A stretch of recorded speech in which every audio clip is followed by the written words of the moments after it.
Welcome to Rick's Pest Control. A comment was left on one of my videos saying that New Zealand is where you go to be part of the West, but as far away from the West as humanly possible. Even on the island that's the last stop off to the South Pole, we get the occasional visitor from the North, and normally we are known for our hospitality and the safety of our country.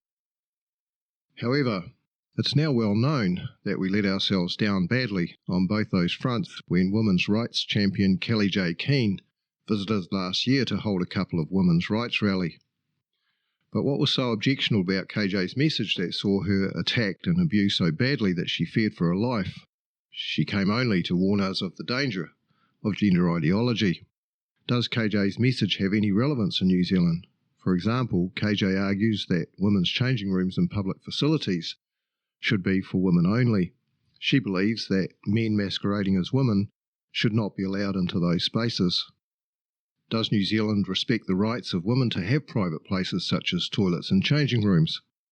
The Christchurch City Council in New Zealand has adopted gender ideology in its policy for ratepayer-funded council facilities. According to a report published in May last year, the Christchurch City Council allows men who masquerade as women to use the women's changing rooms at its swimming pools. So specifically, who, under the City Council pool policy, can use the women's changing rooms?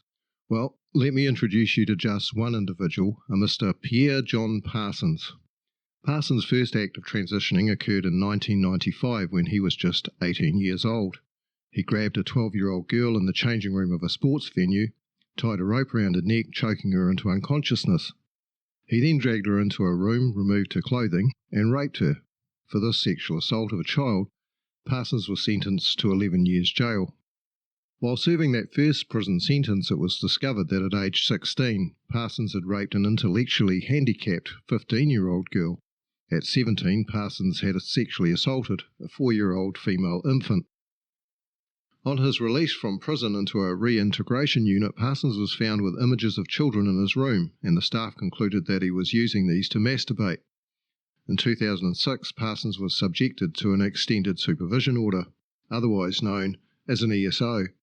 An ESO allows the authority to track and monitor serious offenders and places conditions on what they can do and where they can go. Parsons was convicted of breaching the ESO conditions in 2006, 2011, 2014, and again in 2016. The breaches included bringing a prostitute into his supervised residential unit and making advances towards an underage girl. In one incident, he offered to trade a gift voucher to a female staff member at the unit to see her naked. In 2017, the High Court extended the ESO. This is what Justice Nation recorded in his decision. There is evidence that Mr. Parsons is subject to increasing stress and frustrations associated with his gender issues. Those issues for him were a factor in his earlier serious sexual offending with a young person. In the personal statement which Mr. Parsons provided to the court, he has highlighted his wish to start the transitioning process to transgender and his strong wish to be supported in that process. He wants to be living as a woman, but in a relationship with a woman who accepts him as a transgender. I accept those strong desires on his part put him at high risk of sexual recidivism if he is in a living environment where he experiences stress, has access to potential victims, and perceives his sexual and cross-dressing wishes are being blocked or thwarted. In 2020, Parsons' probation officer confiscated his phone because he had been downloading child-related objectionable content from the internet. The following year, Parsons was again sent to prison for 9 months. He was again caught downloading child-related objectionable material from the internet. In 2021, Parsons started taking testosterone-blocking medication and estrogen. As of June 2023, Parsons remains living in the grounds of Christchurch Men's Prison in New Zealand and is continuing to transition into a man masquerading as a woman. Mr. Parsons' proclivity to rape and sexually abuse children has been mitigated largely by the extended supervision order, but make no mistake, left unsupervised, this man will indulge his fetishes and no doubt offend again. Official reports draw that same conclusion. Another insidious part of all this is, of course, the prospect that the inevitable future offending involving Parsons will be reported as offending by a woman. And when that time comes, the sexually deviant man may be imprisoned with vulnerable women inmates. Apart from having zero control over his sexual fetishes, Parsons is not an exception to gender-based mental illness. And this should be a salutary lesson for those who tolerate leftist gender ideology, those who would attack Kellie-Jay for noticing and warning us. First and foremost, keep your children safe, and if you're a real man, stand in support of our women and their right to have women-only spaces. Check your local authorities to see how their adoption of gender ideology is placing your children in danger.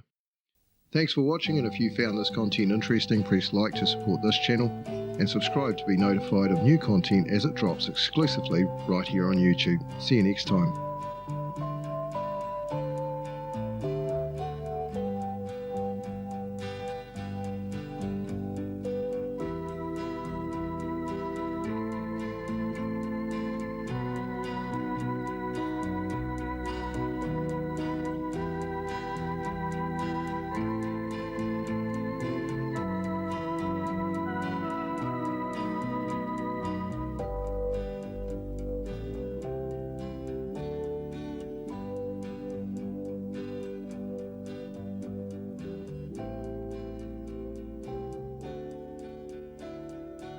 It's Good Night from Channel 2.